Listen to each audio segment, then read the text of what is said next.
말씀은 역대사항 말씀입니다. 13장 14절 그리고 에베소서 6장 1절에서부터 4절 말씀입니다. 설교 제목은 오벳 에돔의 가정처럼입니다. 역대사항 13장 14절 하나님의 교회가 오벳 에돔의 집에서 그의 가족과 함께 석 달을 있으니라. 여호와께서 오벳 에돔의 집과 그의 모든 소유에 복을 내리셨더라. 자, 에베소서 6장 1절 자녀들아 주 안에서 너희 부모에게 순종하라. 이것이 옳으니라. 내 아버지와 어머니를 공경하라. 이것은 약속 있는 첫 계명이니. 자, 3절과 4절 합독합니다. 시작. 이로써 내가 잘되고 땅에서 장수하리라. 또 아비들아 너희 자녀를 노엽게 하지 말고 오직 주의 교훈과 훈계로 양육하라. 살아계신 하나님의 말씀입니다. 어머님의 노래를 제창하면 항상 눈물이 나요, 이렇게. 그래서 눈이 뽀해가지고 글자가 잘 안 보이네요. 오늘 설교는 이제 어머니날을 맞이해서 5월은 가정의 달이니까 어머니의 사랑뿐만 아니라 가정에 대해서 이제 설교를 하려고 합니다. 그래서 오늘 설교는 두 파트로 나눠질 건데, 첫 번째 파트는 성경에서 하나님께서 우리에게 가르치고 있는 가정에서의 관계, 즉 부부 관계, 그리고 부모와의 관계, 자식과의 관계, 그것을 이렇게 쭉 살펴보고요.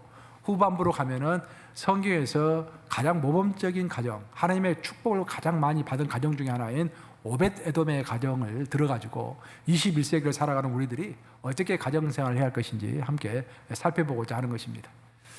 최근에 그 로마 교황청의 교황이 그 애완견에 관한 자신의 견해를 밝혀가지고 참 그 말들이 좀 많습니다.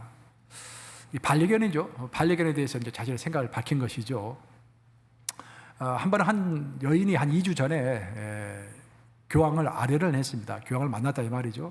만났는데 이제 만나고 나서 그 여인이 교황에게 교황님 제 자녀를 축복해 주세요라고 이야기하고 나서 갑자기 가방을 들더니 가방을 딱 열더래요. 근데 가방에서 그냥 조그만 강아지가 멍 하면서 이렇게 튀어나온 거예요.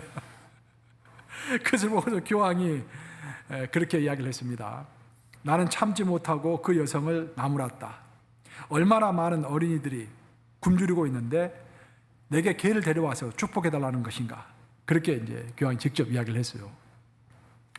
또한 작년이죠. 2022년도 1월 달에 교황이 또 반려견에 관한 견해를 밝힌 적이 있습니다. 그런 이야기를 했습니다. 요즘 사람들이 아이를 갖지 않거나 한 명만 갖기를 원하면서도 개와 고양이는 2마리씩 키운다. 이는 이기주의의 전형이다. 라고 발언해서 이 발언에 대해서도 갑론을박이 지금 많습니다. 저는 이제 교황이 한 말이 신학적으로 옳은가 틀린가 그것을 논하고자 하는 것이 아닙니다. 그것은 뭐 또 다른 차원의 문제고요. 오늘 제가 이야기하고자 하는 것은 21세기를 살아가는 우리들에게 있어서 확실한 것은 그 가족의 개념, 가족이 무엇인가, 또 이 가정, 그 가정이 무엇인가라는 그 개념 자체가 아주 급속하게 변하고 있다는 그런 말입니다. 즉 교황이 살고 있는 이탈리아는요, 한국과 더불어서 전 세계 선진국 중에서 출산율이 가장 낮은 나라입니다. 지금 한국은 한 가정이 아이를 낳는 그 출산율이요 0.78명입니다. 한 명도 안 되는 거죠, 한 가정이. 그러니까 한 나라가 유지가 되려면은 부부가 결혼하면 남자와 여자가 결혼하는 거 아니겠습니까? 그러면 최소한 2명 이상 낳아야 합니다. 왜냐하면 뭐 예를 들어서 2명을 낳았는데 한 명이 또 죽을 수도 있잖아요. 그러니까 보통 한 2.23명 정도는 낳아야 그 나라가 유지가 되는 거예요. 근데 우리는 한국은 한 명도 아니고 0.78명을 낳고 있는 것입니다. 그 한국 다음으로 애를 낳지 않는 나라가 이탈리아예요. 근데 이탈리아는 그래도 낳았습니다. 1.24명. 한국의 거의 2배 되는 거예요. 한국이 굉장히 심각합니다. 더 심각한 것은 한국 여성의 결혼 의식에 관한 최근 연구 결과가 지난주에 나왔어요. 제가 지난주 따끈따끈한 보고서를 받았어요. 읽어봤어요. 저도 깜짝 놀랐습니다. 결혼은 반드시 해야 하는가? 라고 물어봤을 때 젊은 30대 여성의 경우에는 반드시 결혼을 해야 한다라고 응답한 비율이 어느 정도 될 것 같아요, 여러분? 10%밖에 안 돼요. 그 20대에게 물어봤어요. 결혼 반드시 해야 합니까? 라고 물어봤더니 8%만 S라고 이야기한 거예요. 그러니까 젊은 20대, 30대 여성, 아직 결혼하지 않은 여성 중에서 10명 중에 9명은 결혼하지 않아도 된다고 생각하는 거예요. 한 명만, 10명 중 한 명만 결혼해야 한다고 생각하는 것입니다. 또 한 가지, 그러면 당신이 결혼했을 때 애를 낳겠습니까? 라고 물어봤어요. 그랬더니 70%가 애를 낳지 않겠다고 이야기한 거예요. 발언을. 더 심각한 것은 뭐냐면은, 이혼에 대해서 물어봤습니다. 결혼한 다음에 당신이 이혼을 할 수 있다고 생각합니까? 자녀들의 행복을 위해서 결혼을 유지할 겁니까? 아니면 이혼할 겁니까? 라고 물어봤어요. 그랬더니 어떻게 답변이 나왔냐면은 20대 여성의 60% 이상이 나의 행복을 위해서라면은 기꺼이 이혼할 수 있습니다. 라고 답변한 거예요. 그러니까 우리가 어렸을 때는 그런 이야기 많이 들었잖아요. 우리 부모님 세대에서 이혼하고 싶어도 너희들 때문에 참는다. 부모님 부부싸움 하면 꼭 그 말씀 하시잖아요. 내가 이혼하고 싶어도 너를 봐서 내가 참는다. 그렇게 이야기 많이 하시잖아요. No more. 지금 젊은 사람들은 자식은 자식이고 나는 나다. 근데 내 행복이 더 중요하다라는 거예요. 지금은 시대가 많이 바뀌었습니다, 여러분. 사실 어머니 날, 또 가정의 날, 그것은 수십 년 전에 제정이 된 그런 기념일이죠. 그때는 오래전에는 결혼하는 것이 당연했고, 결혼하면 애를 주렁주렁 낳는 것이 당연했고, 부모와 한 가족을 이루어서 대가족을 이루는 것이 당연했습니다. 또 이혼하지 않고 검은 머리가 팥뿌리가 되도록 함께 사는 것이 당연했습니다. 하지만 너무 이 시대가 변하고 있는 것입니다. 지금 혼자 사시는 분도 굉장히 많습니다. 결혼해도 이혼하신 분도 많고요. 사별해서 혼자 계시는 분도 많고, 또 결혼했지만 자녀를 낳지 않는 분들도 많습니다. 그런 분을 향하여서 5월은 가정의 달이라고 해가지고 한 주는 자녀 교육에 대해서, 한 주는 부부관계에 대해서, 한 주는 뭐 부모님에 대해서 그렇게 한 달간 이 설교를 해버리면은 나에게 해당이 안 되는 사람들은 얼마나 힘들겠어요. 마음이 한 달 내내 힘들겠어요. 그렇죠? 그래서 내가 가정 주간의 설교를 딱 한 주에 몰아서 하는 거예요. 오늘 한 주에 몰아서 하는 것입니다. 그래서 오늘 설교를 들으실 때 여러분들 그렇게 생각하시면 될 것 같아요. 남편을 사별하신 분들은 우리 예수님이 내 남편이다라고 생각하시면서 부부관계가 하는 이야기를 들으세요. 그죠? 그리고 또 부모님이 이미 별세하신 분들은 우리 교회에 계시는 실버 회원들이 내 부모님이다라고 생각하시면서 설교를 들으시면 됩니다. 그리고 또 자녀가 없으신 분들은 우리 교회 유아부, 초등부, 중고등부 아이들이 내 자녀들이다라고 생각하시면서 설교를 들으면은요, 하나님의 진리는 모든 것에 적용이 되는 하나님의 진리입니다. 그래서 인간관계에 적용되는 진리도요, 우리의 일상의 삶 가운데서 보편적으로 적용할 수가 있는 것입니다. 그래서 오늘 설교를 열린 마음으로 함께 하나님의 말씀에 경청하시기를 주님의 이름으로 축원합니다. 성경에서 이제 가정에 대해서 어떻게 이야기하고 있냐를 살펴볼 때, 성경에 나오는 가정에 관한 가장 구체적으로 잘 포괄적으로 설명되어 있는 그런 구절이 에베소서 5장과 6장입니다. 에베소서 5장과 6장은 두 장에 걸쳐서 자세하게 가정에 대해서 설명하고 있는데, 특징적인 것은 뭐냐면은 사도 바울은 가정을 세 개의 관계로 요약해서 설명하고 있다는 것입니다. 첫 번째 관계는 부부관계예요. 부부관계는 아주 길고도 자세하게 언급되어 있습니다. 그러니까 두 번째로 언급하고 있는 관계가 나와 부모와의 관계입니다. 그리고 마지막으로 언급하고 있는 것이 자녀와의 관계예요. 자, 여러분의 일상의 삶 가운데서 부부관계가 중요합니까? 부모와의 관계가 중요합니까? 자녀와의 관계가 중요합니까, 여러분? 많은 경우에는 자녀와의 관계가 중요해요. 사람들을 보면, 현대인들은. 근데 성경은 거꾸로입니다. 제일 많이 언급하는 게 부부관계이고, 그 다음이 부모와의 관계예요. 자녀의 관계 딱 한 줄로 나와 있습니다. 보면은, 에베소서를 보면은 6장 4절 딱 한 절로 나와 있어요. 그 말은 무슨 말이냐면은, 우리에 있어서 가정에 있어서 가정의 뿌리이며 가장 신경 많이 써야 하지만 또 가장 도전적인 관계가 어떤 관계다? 부부관계예요, 부부관계. 부부관계가 잘 되면은 가정이 일단 형통하기가 쉽습니다. 그래서 통계에서도 나오는데요. 제가 지난주에 받아온 통계를 읽어봤더니 그런 구절이 또 나오더라고요.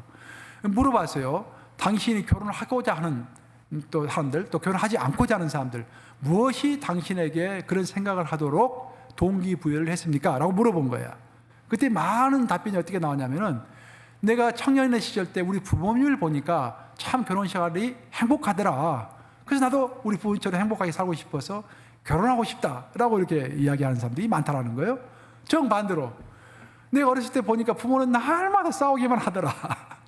저는 결혼 생활 할 필요가 뭐가 있느냐? 하면서 우리 부모를 보면서 결혼하지 않겠다라고 생각하는 자녀들도 많다라는 거예요. 그러니까 결국 가정에 있어서 뿌리는 자녀가 아니라 부부예요, 부부. 부부가 잘 되고 나면은 그 에너지를 가지고 부모하고도 잘 지내고 자식하고도 잘 지내는 거예요. 특별히 부모에 대해서는 성경이 이제 좀 더 다르게 언급하고 있는데 에베소서 6장 1절을 한번 같이 읽어보겠습니다. 본문 말씀인데 시작. 자녀들아 주 안에서 너희 부모에게 순종하라. 이것이 옳으니라. 이 부모와의 관계에 대해서 첫 번째는 순종이라고 이야기하고 있습니다. 근데 이 순종하는 것이 이것이 옳으니라라고 이야기하고 있어요. 옳다라는 것은 뭐냐면은 이것은 하나님이 제정하신 자연 법칙과도 같은 것이다. 자연 법칙이라는 것은 내추럴 로우죠. 봄이 가면은 여름이 오고, 여름이 가고 나면 가을이 오고, 가을이 가면은 겨울이 오는 것. 이것은 이성적으로 따질 필요도 없고 논리적으로 논쟁할 필요도 없는 것입니다. 그래서 하나님이 자연적으로 정해놓은 법칙과도 같은 거예요. 그래서 부모에게 순종하는 것, 부모에게 오베이하는 것, 그것은 뭐 논쟁하고 이성적으로 따지고 그럴 것이 아니라 그것은 옳으니라, 즉 내추럴 로다라는 그런 이야기를 이야기하고 있는 거예요.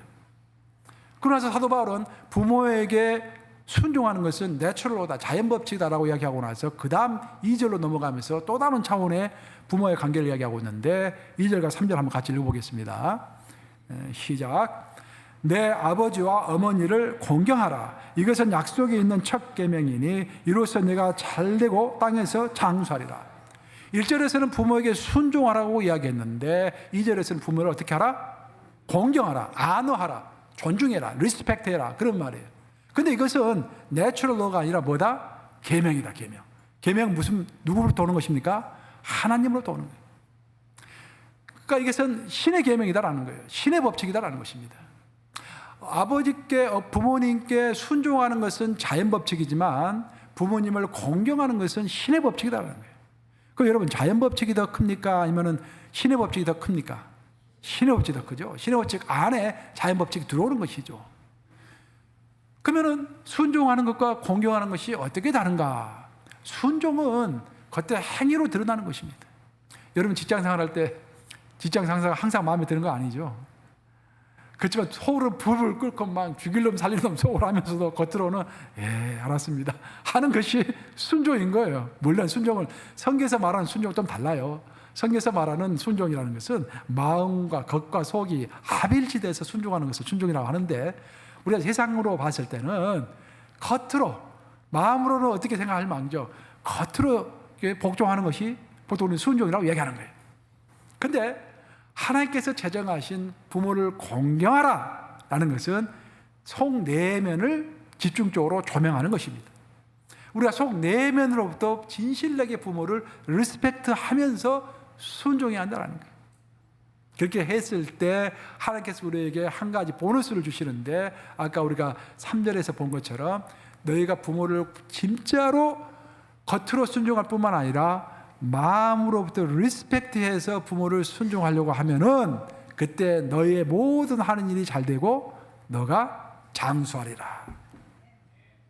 그래서 성경의 10계명을 보면은요, 10계명 중에서 어떤 그 조건, 그러니까 어떤 조건을 충족했을 때 어떤 보상이 있는 것은 딱 한 계명밖에 없습니다. 제5계명, 내 부모를 공경하라. 그럼 너가 장수하리라. 부모를 공경하는 것이 그만큼 중요한 거예요. 그래서 부모를 공경하라라는 것이 10계명에도 들어가 있다 그런 말입니다. 그럼 왜 우리가 이렇게 부모를 공경해야 하는가? 사실 우리가 어렸을 때 보면 이제 우리 세대만 하더라도 부모님 세대가 공부를 많이 하지는 못했죠. 하지만 본인들은 공부를 못했지만 자녀들은 교육을 시키려고 굉장히 노력을 많이 했죠. 그래서 이제 우리가 이제 초등학교 다닐 때 보면은 부모가 뭐 나의 성이죠. 나의 산성입니다. 날 보호해주고 얼마나 좋습니까? 근데 고등학교 가고 대학교 가고 딱 보면은 부모님들이 약간 무시가 되기도 하고 그럴 수가 있다라는 거예요, 이게. 그럼에도 불구하고 내가 부모보다 훨씬 더 많이 배우고 부모보다 훨씬 더 잘났고 부모보다 훨씬 더 성공한다고 할지라도 내가 부모를 리스펙트 해야 할 이유가 뭡니까, 여러분? 그것은 부모는 하나님을 대신해서 나를 이끌고 있기 때문입니다. 나를 위해서 누가 기도해 줍니까? 부모가 기도해 주죠. 나를 위하여 누가 나를 보호해 줍니까? 부모가 나를 보호해 주는 거예요. 부모는 성경에 따르면 하나님을 대신해서 우리를 향하여 권위를 가진 자가 부모입니다. 그래서 자녀들은 하나님을 존중하듯이 부모를 존중해야 한다라고 성경은 이야기하고 있는 것입니다. 짐승은 자연 법칙에 따라서 자기 어미에게 순종할 줄은 알아도 자기 어미를 존중할 줄은 모르죠. 공경할 줄은 모릅니다. 짐승과 인간이 다른 것, 하나님을 따르는 자와 하나님을 따르지 않는 자가 다른 것은 우리 부모가 못났다고 할지라도 우리 믿는 자들은 내 부모가 하나님 대신하여 내 권위를 가지고 나를 이끈다라는 것을 믿고 인정하기 때문에 부모가 잘났든지 못났든지 마음으로 공경하면서 순종해야 할 줄로 믿습니다. 아멘 하십니까 여러분? 네, 고기만 끄덕이면 안 돼요. 아멘 하셔야 합니다. 부모님에게 순종하실 뿐만 아니라 공경해야 합니다. 오늘의 본문은 이렇게 부모와 자녀와의 관계, 우리가 부모와의 관계를 어떻게 해야 할 것인가를 설명한 다음에 마지막으로 아까 이야기 드린 것처럼 이제 가정에서 또 중요한 관계가 있죠. 자녀와의 관계를 언급하고 있습니다. 자녀와의 관계를 딱 한 절이에요. 한번 같이 읽어보겠습니다. 4절인데 6장 4절 같이 읽습니다. 시작. 또 아비들아 너희 자녀를 노엽게 하지 말고 오직 주의 교훈과 훈계로 양육하라. 자녀와 부모의 관계를 이야기할 때는 딱 하나를 사도 바울이 언급하고 있는데 그건 뭐냐면은 자녀들을 화나게 하지 말라라는 거예요. 그러면서 곧바로 이야기하고 있는 것이 주의 교훈과 훈계로 양육하라. 이 말은 무슨 말이냐면은 왜 자녀가 화를 내는가? 왜 자녀가 노여워하는가? 그 이유는 부모가 자녀들을 징계하고 자녀들을 이끌 때 하나님의 법칙에 따라서 성경의 법칙을 따라서 진리를 따라서 일관되게 코히런트가 있게 계속해서 일관되게 자녀를 이끌어주면 아무 문제가 없는데 많은 자녀들은 아까 성경에 나온 것처럼 주의 훈계를 따라서 양육하는 것이 아니라 내 감정에 따라서 내 욕심에 따라서 대부분 욕심이죠. 자기 욕심과 자기 감정에 따라서 자녀들을 이끄는 거예요. 그것들이 자녀들로 하여금 노엽게 또 화를 나게 만든다라고 성경은 이야기하고 있는 것입니다.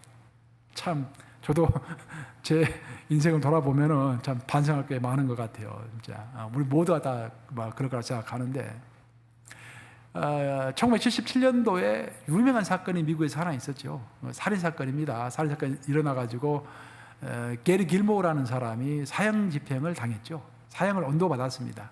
근데 미국은 지금도 사형을 폐지해야 한다, 존치해야 한다. 그거 가지고 논쟁이 많잖아요. 뭐 한국도 마찬가지고. 그래서 게리 길모어가 이제 사형 집행을 언도받았을 때 말들이 많았습니다. 근데 더 화제가 됐던 것은 뭐냐면은 게리 길모어가 항소를 하지 않았습니다. 항소를 했다라고 한다면은 아마도 그가 이제 사형 집행을 면제받을 수가 있었는데 그것을 알면서도 나는 빨리 죽고 싶다라고 해가지고 미국 사회에 큰 충격을 주었던 거예요. 그래서 그것을 본 사람들이 와, 도대체 저 사람은 어떻게 된 사람인지 빨리 죽고 싶어 할까? 더덕에 그의 동생, 막내 동생이 남자 동생이 있었는데 상당히 인텔리입니다. 공부를 많이 한 인텔리예요. 그 동생이 자기 형을 보면서 우리 형은 어찌하여 이 지경이 되었을까라고 고민을 하기 시작한 거예요. 그래서 학자이기 때문에 그가 자기 형의 인생을 한번 분석해 보기 시작합니다. 그래서 형의 인생을 분석하다 보니까 자기 가정을 분석하지 않을 수가 없죠. 우리는 전부 다 나이가 20 될 때까지는 가정의 영향을 기대하게 받지 않습니까? 그래서 자기 가정도 연구해보고 자기 형의 인생도 한번 연구해 본 거예요. 그 계속해서 파서 연구하다 보니까 모든 문제가 자기 가정에서부터 시작되었다는 것을 알게 된 것입니다.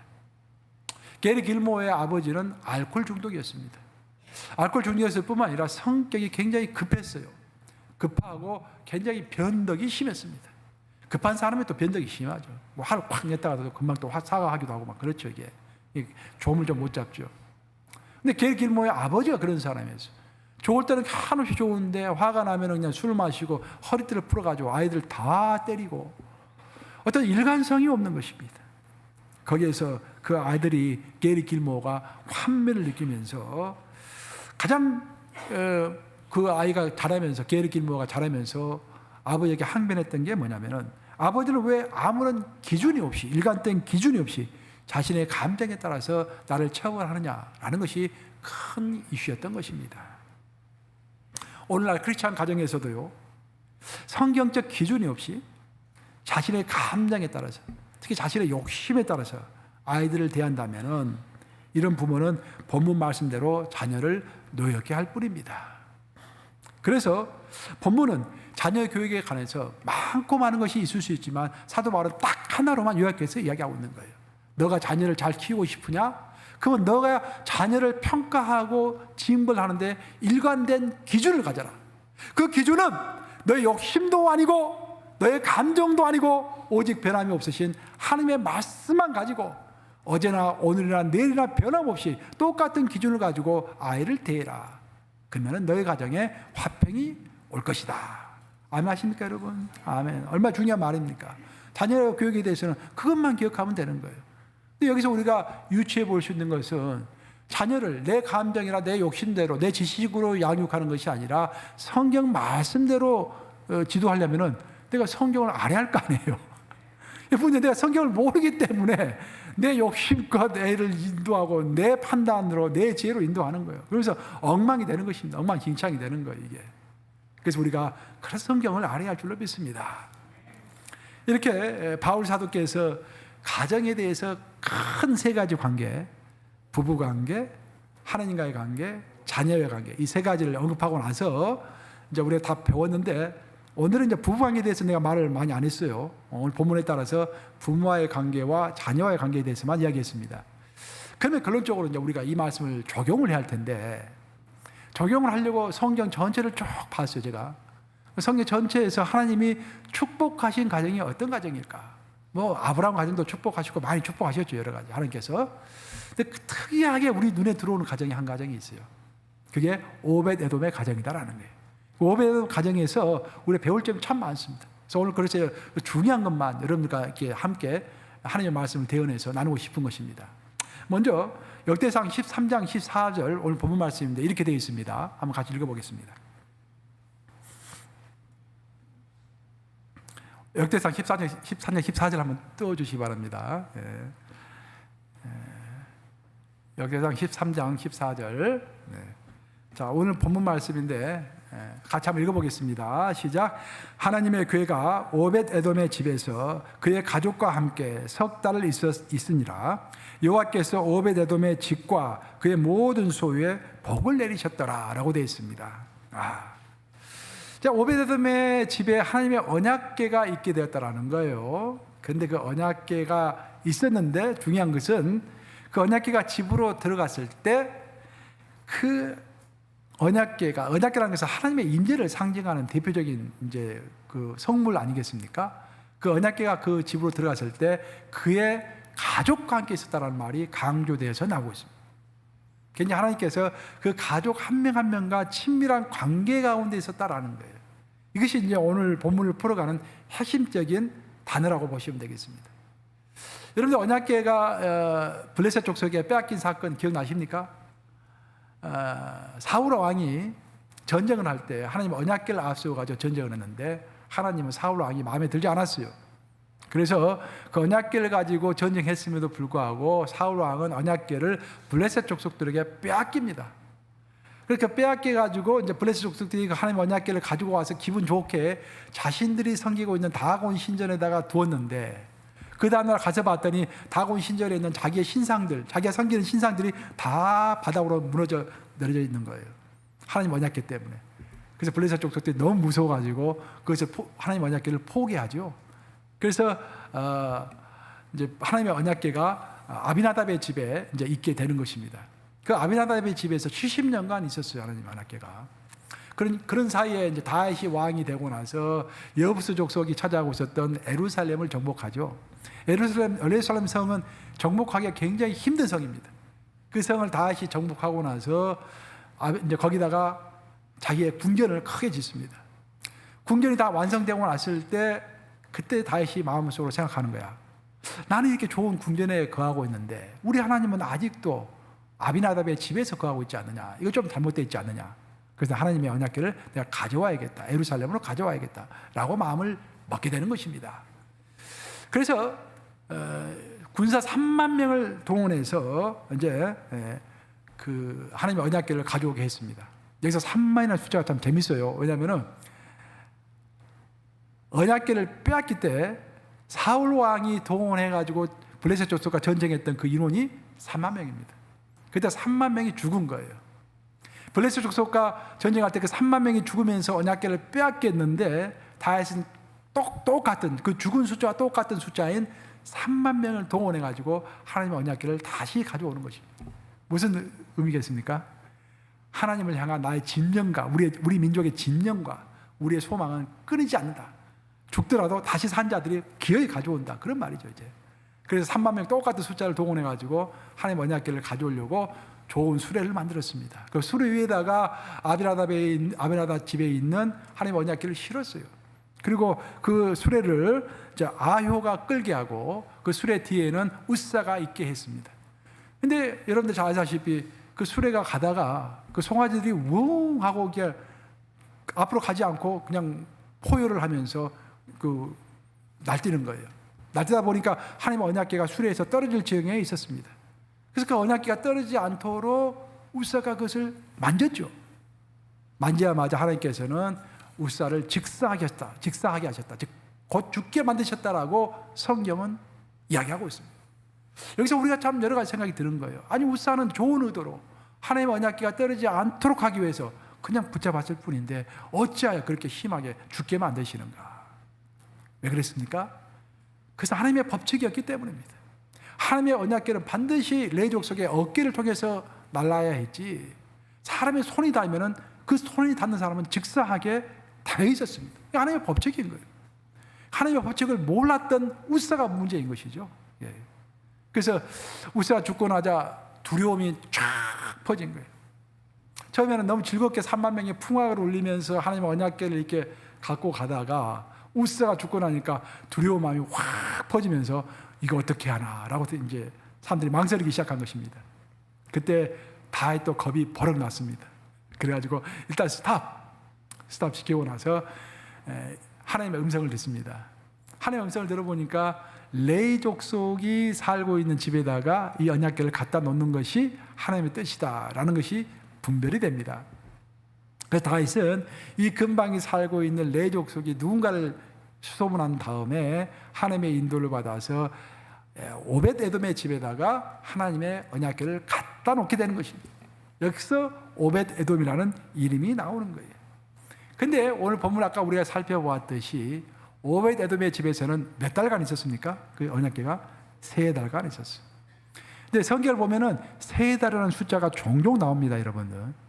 이게 상당히 의미 있게 나오는데, 예를 들어 보면은 모세가 태어났을 때 애굽의 왕인 바로는 명령을 내렸죠. 모든 민족에게, 히브리 민족들에게, 히브리 민족 중에서 사내 아이가 태어나게 될랑 다 죽여라 라고 이야기했죠.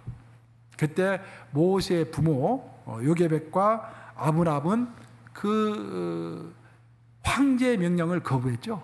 그리고 믿음의 용기를 가지고 그 모세를 숨겼습니다. 몇 달간 숨겼습니까? 3달간 숨긴 거예요. 그리고 오벳에돔의 집에서도 사실 언약궤를 가져왔을 때 얼마나 두려운 마음이 많이 있었겠어요. 우사가 직사를 했지 않습니까? 잘못하면 그 가정이 다 죽을 수 있잖아요. 그런데 오벳에돔은 자기의 운명을 받아들이고 죽으면 죽으리다라는 그 각오를 가지고 3개월 동안 꼭 버티면서 하나님의 언약궤를 받아들였던 거예요. 그래서 성경은 3개월이라는 숫자가요, 대부분이 믿음의 한계를 표현하는 경우가 참 많습니다. 뭐 수학 공식 같은 것은 아닌데, 여러분들 정말 어떤 힘든 과정을 거치고 있다고 한다면은 3개월이 고비일 확률이 참 높습니다, 보면은. 예. 그래서 오벳에돔의 집에서도 딱 3개월 있다가 하나님 언약궤가 이제 예루살렘으로 옮겨졌죠. 그 3개월 동안 오벳에돔의 집이 얼마나 긴장을 했겠습니까? 근데 여기서 우리가 이제 근본적인 질문을 하나 던져야 하는데, 왜 하나님은 많고 많은 집 중에서, 사실 그 지역에 레위 족속이 오벳에돔의 집만 있는 게 아니라 뭐 여러 명 있을 거 아니에요.